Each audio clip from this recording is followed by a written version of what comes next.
Hai teman-teman semua, kali ini ilmu giziku kembali lagi nih dengan pembahasan soal UKOM. Oke, seperti biasa, ini adalah pembahasan dari kumpulan soal latihan gizi ilmu giziku.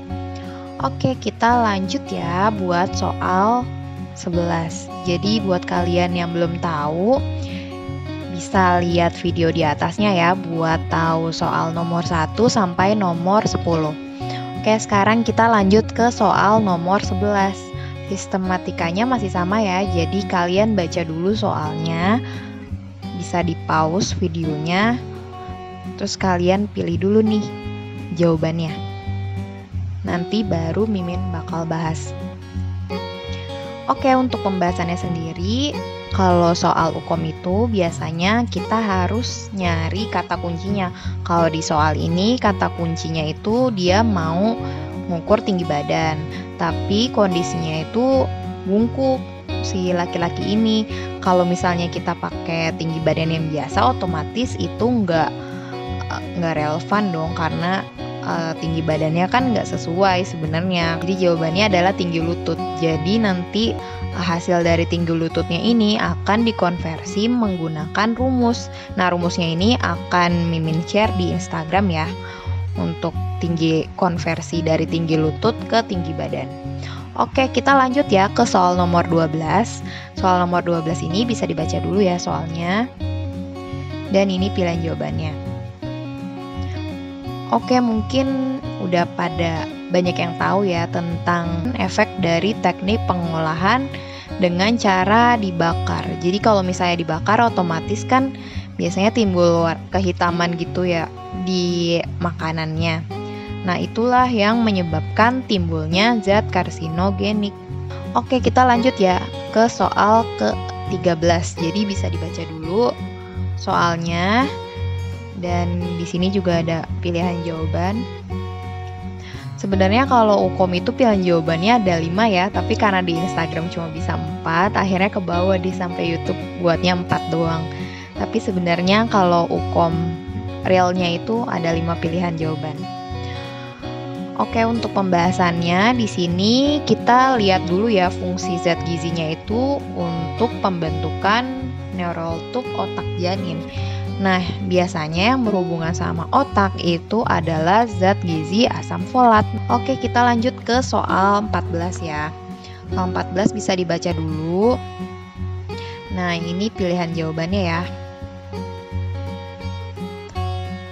Oke, kalau udah dibaca, kita langsung ke kata kuncinya. Kalau di sini, ini sebenarnya teori sih ya, karena ini ditanyanya interpretasi data HbA1c yang di soal itu HbA1c-nya itu 10,8. Nah, untuk klasifikasi HbA1c itu ada kurang 6,5. 6,5 itu baik, sedangnya itu 6,5 sampai 8, dan tingginya itu lebih dari 8. Kalau misalnya di soal kan udah 10,8, berarti dia termasuk kategori tinggi. Oke, kita lanjut ya ke soal nomor 15. Bisa dibaca dulu ya soalnya.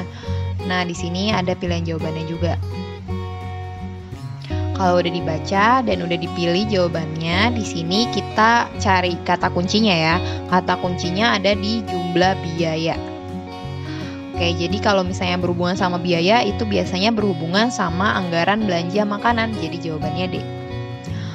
Kita lanjut ke soal nomor 16 ya. Bisa dibaca dulu nih soalnya. Dan ini pilihan jawabannya. Kalau udah dibaca dan dipilih jawabannya, di sini kita bakal nyari kata kuncinya. Jadi di sini kata kuncinya itu tidak sesuai dengan kebutuhan gizi. Jadi yang harus dibenahi paling pertama itu adalah standar porsi. Jadi standar porsinya dulu dibenahin, baru ke standar makanan dan lain-lainnya. Jadi jawabannya standar porsi.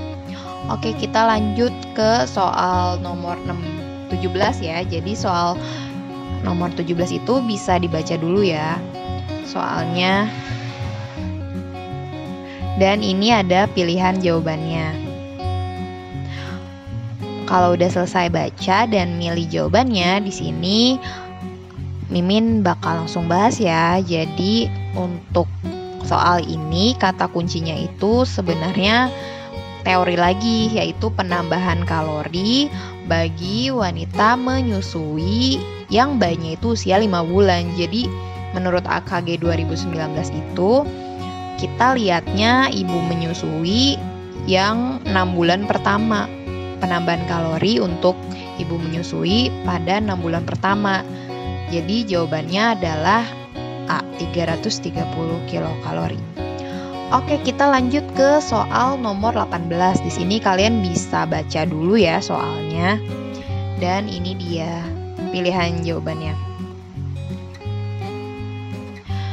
Oke, untuk pembahasannya kita cari dulu kata kuncinya, tapi kayaknya ini udah nggak asing lagi sih pasti, karena ini berhubungan sama zat gizi yang menyebabkan pusing, lemah, cepat lelah, dan muka pucat.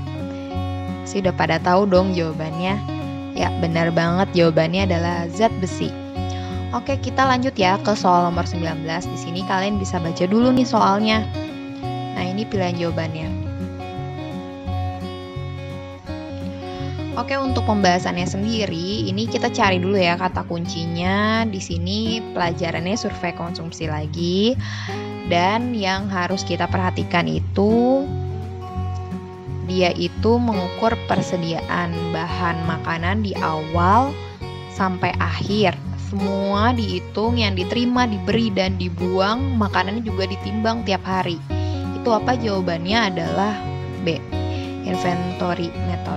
Jadi ini soal teori lagi ya sebenarnya. Oke, kita lanjut ke soal nomor 20. Kalian bisa baca dulu soalnya ya. Dan kalian bisa langsung pilih jawabannya.